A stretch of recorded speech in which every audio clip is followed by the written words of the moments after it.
Game Dev Journey. Hello everyone, and you'll remember where we left off was that we collect all the coins on the screen, and if there are no more left, then we advance to the next level. And I can show you how this looks. Remember, we've made a main scene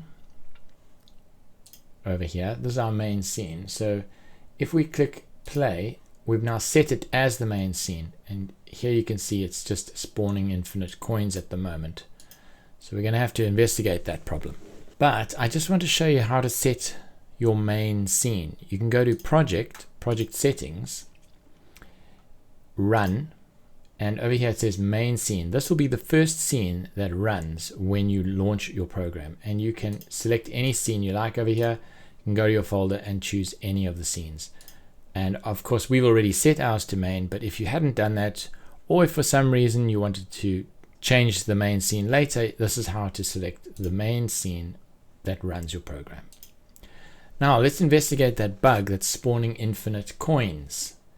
We're not going to actually spawn coins at the moment, because this new game function, which is the one that's going to be the function that starts spawning the coins, we're going to call that when the player clicks the start game button.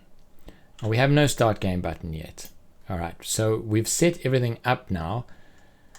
We need an interface for the game, a heads up display, and that's what we're going to create now. The final piece our game needs is this user interface.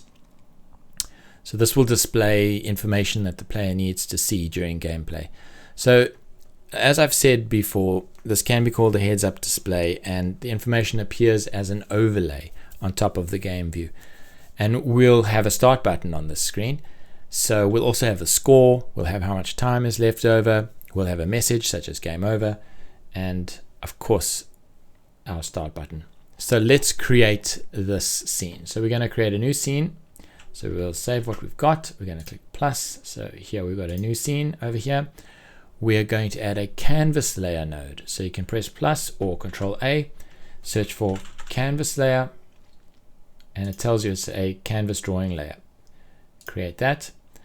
Here we've got it. Okay, we're going to rename it HUD. It's our heads up display.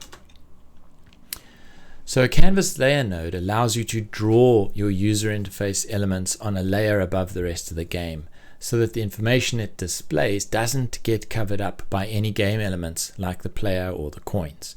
Now Godot provides a wide variety of user interface elements that may be used to create anything from indicators such as health bars to complex interfaces such as inventories.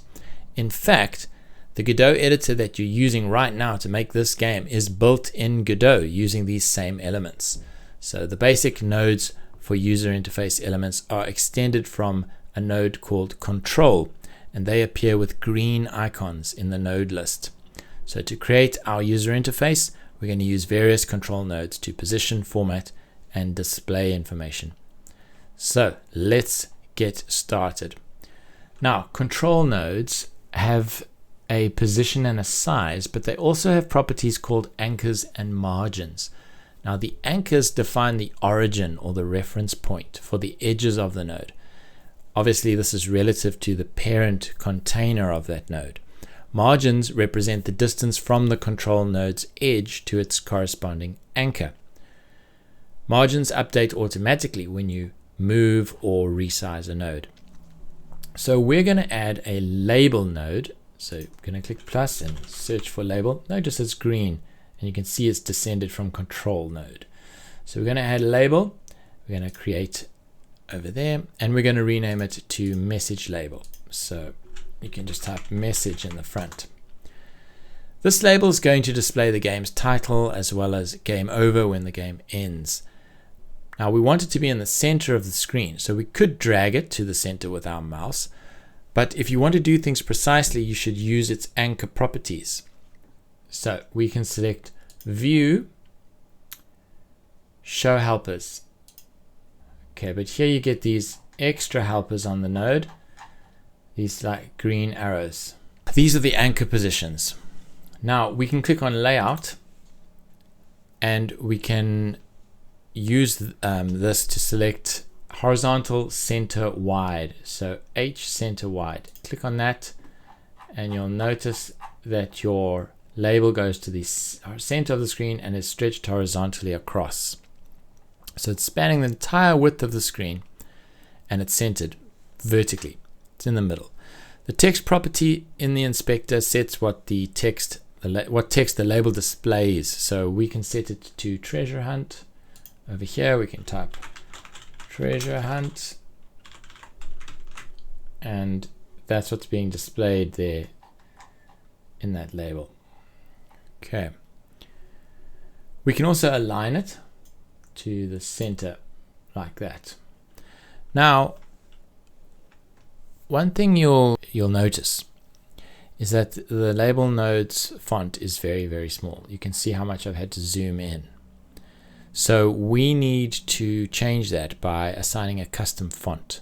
So we need to go to the custom font section in the inspector and choose a new dynamic font.